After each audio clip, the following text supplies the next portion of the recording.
காலையில வேலைக்கு போறவங்க வாழ்க்கையில அலாரம் தான் ஃபர்ஸ்ட் வில்ல நினைப்போம். ஆனா உண்மையான வில்ல பஸ்ஸை பார்த்ததும் நம்ம ஓட ஆரம்பிக்கிறது தான்.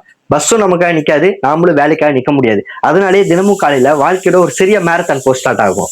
ஒரு வழியா பஸ் ஏறி வேலைக்கு வந்துட்டேன். ஃபுட் கோர்ட்ல வேலைனா வெளியில இருந்து பாக்குறவங்களுக்கு அடடா ஏசில இருந்து வேலை தானேன்னு தோணும். உள்ள வந்து பார்த்தாதான் தெரியும். ஒருத்தர் கேட்பாரு, அண்ணா நான் ஆர்டர் பண்ணது எப்போ வரும்? இன்னொருத்தர் எக்ஸ்ட்ரா சாஸ் வேணும். மூணாவது ஆளு நான் ஆர்டர் பண்ணது இது இல்ல.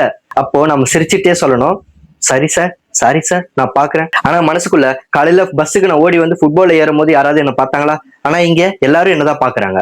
அப்பதான் ஒரு விஷயம் புரிஞ்சுது. காலையில பஸ்ல ஒருத்தர் மேல ஒருத்தர் நின்னாலும் அந்த பஸ் முன்னாடி போயிட்டே இருக்கும். லைஃப்லயே அப்படிதான், ப்ரெஷர் இருக்கும், ப்ராப்ளம் இருக்கும். சில நேரம் நமக்கே இடம் இல்லாத மாதிரி தோணும். ஆனா நம்ம கால் நிக்கிற இடம் சின்னதா இருந்தாலும் நம்ம போற கனவு இடம் பெரியதா இருக்கலாம். காலையில பஸ்ல நின்று முழு நாள் வேலை செஞ்சு ராத்திரி வீட்டுக்கு திரும்ப ஒவ்வொருத்தரும் சும்மா வேலைக்கு போறவங்க இல்ல, யாருக்கோ ஒரு வாழ்க்கையை கட்டிட்டு இருக்கிறவங்க.